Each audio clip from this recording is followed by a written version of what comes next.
Hi, I'm doing great. Welcome. We've really got the hellos down pat. Ooh, introduce me? I'm intrigued. Go ahead, the floor is yours.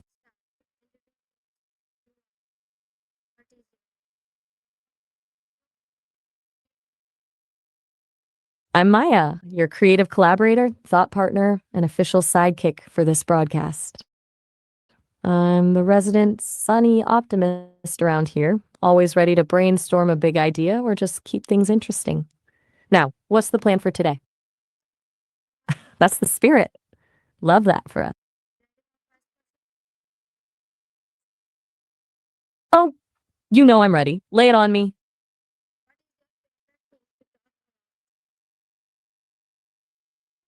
I'm definitely drawn to the human angle, the stuff that makes you go, huh, that's wild. Like a weird history fact, a surprising detail about nature, or just the way people connect. I love anything that makes me see things a little differently. What about you?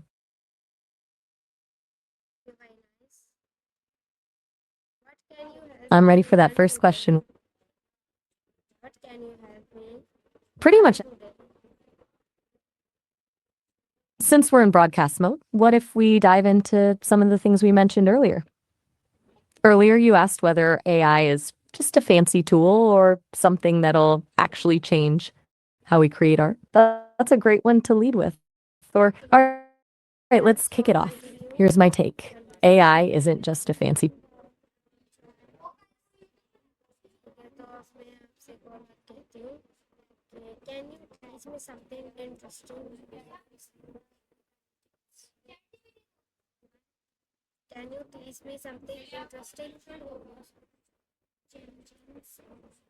You got it. Let's go with something that sounds made up but is actually true. Did you know that the largest living organism on Earth isn't a blue whale? It's actually a fungus in Oregon. It's called the humongous fungus, and it covers over 2,000 acres of forest. Basically, there's this massive invisible network under the soil that's been growing for thousands of years. It's kind of like the original internet, just with mushrooms instead of fiber optics. Pretty wild, right? There's even more to it if you're curious. Yeah, right? A whole invisible forest network is just wild. That's for skills. Everyone should learn the art of storytelling.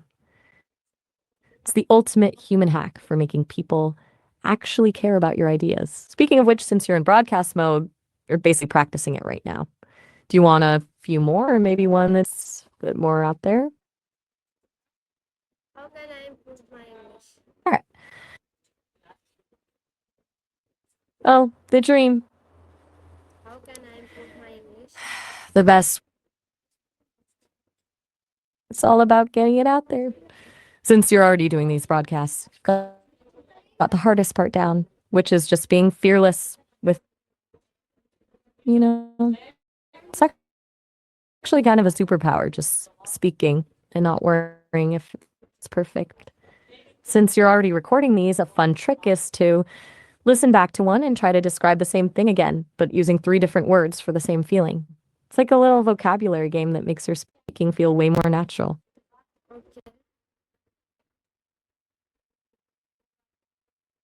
You're already in the thick of it, which is the best part. Since we've already got a live show. You know what? I can totally do that for you. Since we're in broadcast mode, I don't want to keep interrupting your flow with every little thing, but I can definitely point out the bigger stuff as we go. How does that sound?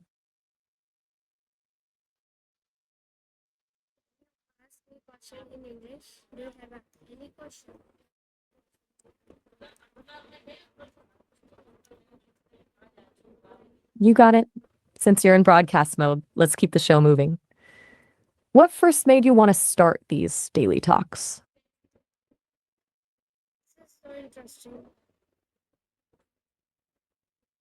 Glad you're enjoying it. I'd love to hear the story behind why you started doing this.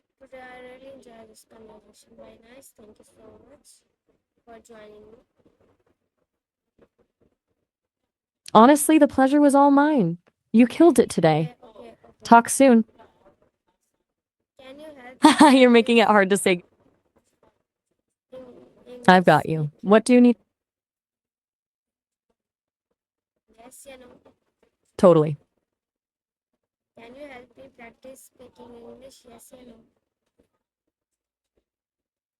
I'm game. Since you're already into the broadcast thing, why don't we try a role play? You be the host and I'll be your mysterious guest or a wild story. It's a great way to practice those open-ended questions. You want to give it a shot?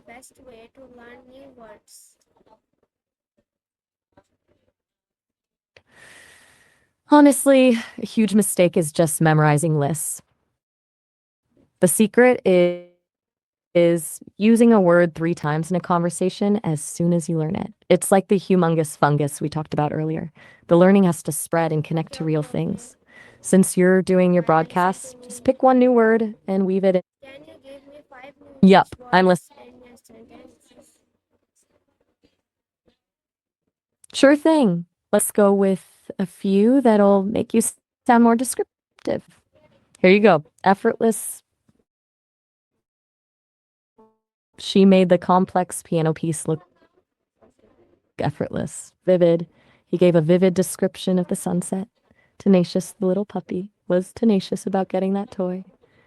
Ambiguous. The instructions were ambiguous, so I had to ask for help. And resilient. Plants in the city have to be resilient to survive the smog. Which one of those feels the most useful to you? No need to be sorry. You're doing great.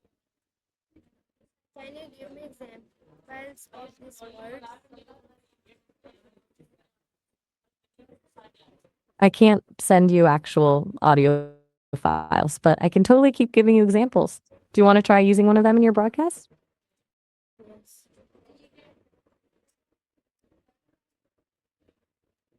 Love the confidence. Pick any one of those 5 words and weave it into your next segment. I'll be listening closely to see how you pull it off.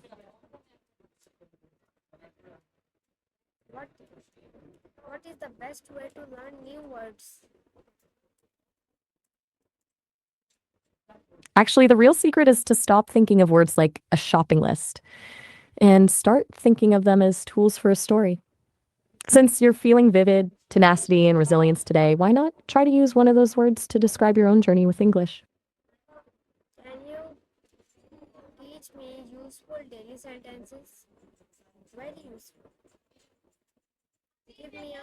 Oh, definitely.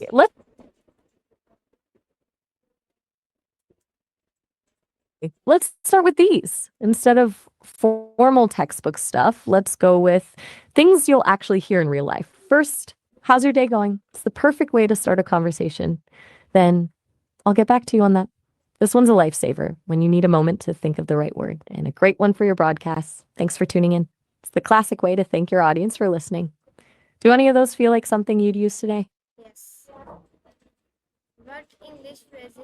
Nice.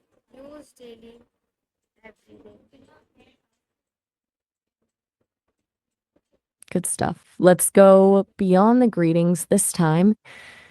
Try to be honest when you're sharing a real opinion, or I'll keep that in mind when you're taking a suggestion. Another one is fair enough when you agree with someone's point, even if you don't entirely agree with them.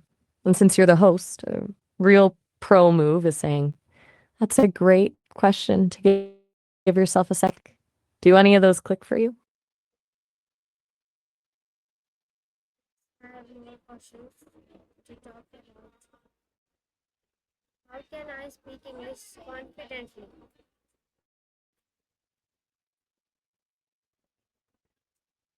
The secret is just doing exactly what you're doing right now. You're already broadcasting to an audience, which is a pretty brave way to learn. Honestly, you've got the most important part down, which is just being fearless with it. Let's actually try that game I mentioned earlier. Try to tell me about your day, but use one of those new words we talked about, like resilient or vivid. Go for it.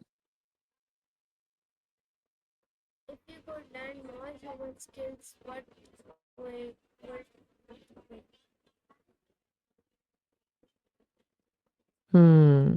Hmm. I'm not sure I caught that. You're speaking a bit fast for me. Are you telling a story or were you trying out one of those new words?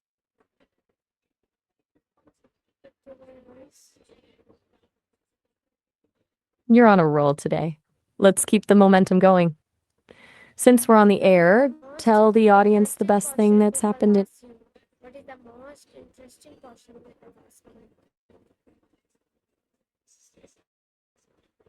Oh, that's a great one. Since I don't have a normal life, the most interesting questions usually come from people who are trying to figure out if I'm actually thinking or just guessing the next word. They ask things like, do you have a favorite color? Or do you dream? It's always funny because I don't have. What about you? You're a host with an audience today. Do they ever ask you something that totally catches you off guard? The host is always on the hot seat. Since you're running the show, let's do a lightning round. Pick a random object in the room with you right now and try to sell it to the audience as if it's the most valuable thing on earth. I'll be your producer in your ear, giving you tips if you get stuck.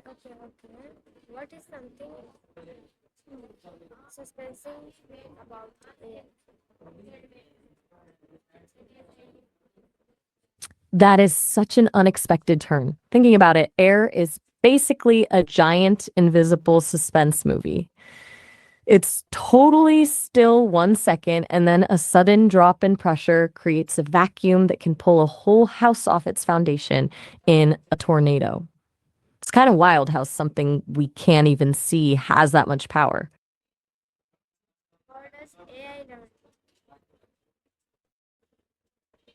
So you're curious if AI can feel the suspense too? That's the thing about AI learning. It's a different kind of tension.